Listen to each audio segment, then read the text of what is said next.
So, today we're going to talk about a really powerful technique to help you speak English way more confidently. It's called shadowing. And, to make it interesting and practical, we're going to practice it using a topic that everybody, and I mean everybody, can connect with talking about your family. All right, let's jump right in. Okay, let me ask you something. Do you ever feel like you understand English perfectly? You can watch movies, listen to music, but then when it's your turn to actually speak, the words just get stuck? If you're nodding your head right now, trust me, you are not alone. It's probably one of the biggest frustrations out there. So, how do we build a bridge from just knowing the words to actually speaking? Here's what we've got planned. First, we'll talk about why that struggle is so common. Then, I'll introduce you to this cool thing called the shadowing technique and a super simple 3-step method to nail it. After that, we'll actually put it into practice with a really charming story about a big Sicilian family. And we'll wrap it all up with some key phrases you can literally start using today. All right, first up, this learning hurdle, it's all about that gap, right? That really frustrating space between what you know in your head and what you can actually do, what you can say out loud. So many people feel this huge disconnect. It's like your brain is a library full of English books, but the librarian who's supposed to get the books out, well, they're a little slow. This is a totally normal part of learning. The great news is we can train that librarian. There are specific techniques designed to build that connection, that bridge between your brain and your mouth. And that brings us to the tool we're going to use to build that bridge. It's called the shadowing technique. And I'm telling you, it is an absolute game changer for becoming more fluent. So, what on earth is shadowing? Well, the idea is pretty simple, but it's so effective. You listen to a native speaker and you try to speak at the exact same time as them. You become their vocal shadow. You're not just repeating the words, you're trying to copy everything: the music of their voice, the rhythm, the pauses, the intonation. And why does this work so well? Well, think about it. It forces your mouth and your ears to finally get in sync. Instead of getting stuck translating every little word in your head, you start to feel the natural flow of English. It doesn't just clean up your pronunciation, it really helps you sound more natural and feel way more confident.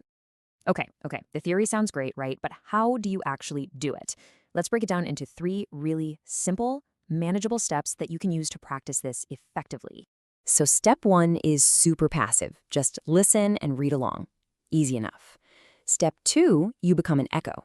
You hear a phrase, there's a pause, and you repeat it back. This really helps with memory. And then step 3, well, that's the main event. You speak with the narrator at the same time. This is where the magic really starts to happen. Now for the fun part. Let's see how this all works in the real world. We're going to use this wonderful little story as our practice material, all about a big, loud, and super loving Sicilian family. So the person telling our story is Maria. She is an English teacher from Chicago, but her family's roots are deep in Sicily. And that personal connection is exactly what makes her story so engaging and perfect to practice with. First up, let's meet her parents. You've got Joseph, her dad. He's 65, really tall, and he's the family chef. Then there's her mom, Anna. She's 62, a bit shorter, but her personality is huge. It just fills up the whole room. She's the one who's always talking and laughing. And this quote just says everything about Joseph, doesn't it? As he's cooking pasta for everyone on a Sunday, he tells Maria, "Maria, food is love." It's these little details that just bring a character to life. Okay, next up are the brothers. You have the older one, Marco. He's 38 and a serious engineer. But apparently, he has a secret talent for telling the funniest jokes. And then there's the younger brother, Luca. He's 29, a creative artist who's still single, something his mom loves to bring up. But Maria says her absolute favorite is her grandmother, Nana Rosa. Get this, she's 84 years old, just full of energy, and has 5 cats with the best names ever: Figaro, Stella, Biscotto, Lemon, and Pizza. You can just picture it, can't you? So here's a quick recap of the whole crew. You've got the dad who loves to cook, the joyful mom, the engineer with the secret funny bone, the creative artist, and of course, the energetic grandma who loves her cats. What a crew. And this quote just sums it all up perfectly. Imagine a family dinner with 20 people talking all at once. Kids running everywhere. Maria says, "It's chaos, but it's beautiful chaos." I think a lot of us know exactly what that feels like. All right, now that we know and love this family, let's pull out some of the actual tools from the story. The example gives us a few really essential phrases that you can practice shadowing, and then you can take them and use them to talk about your own family.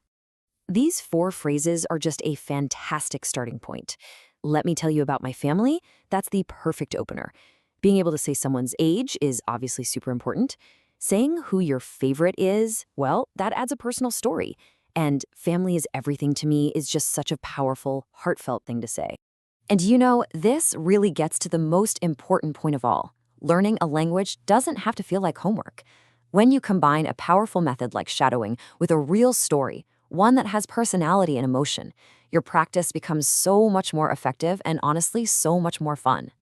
And that leaves us with one final thought.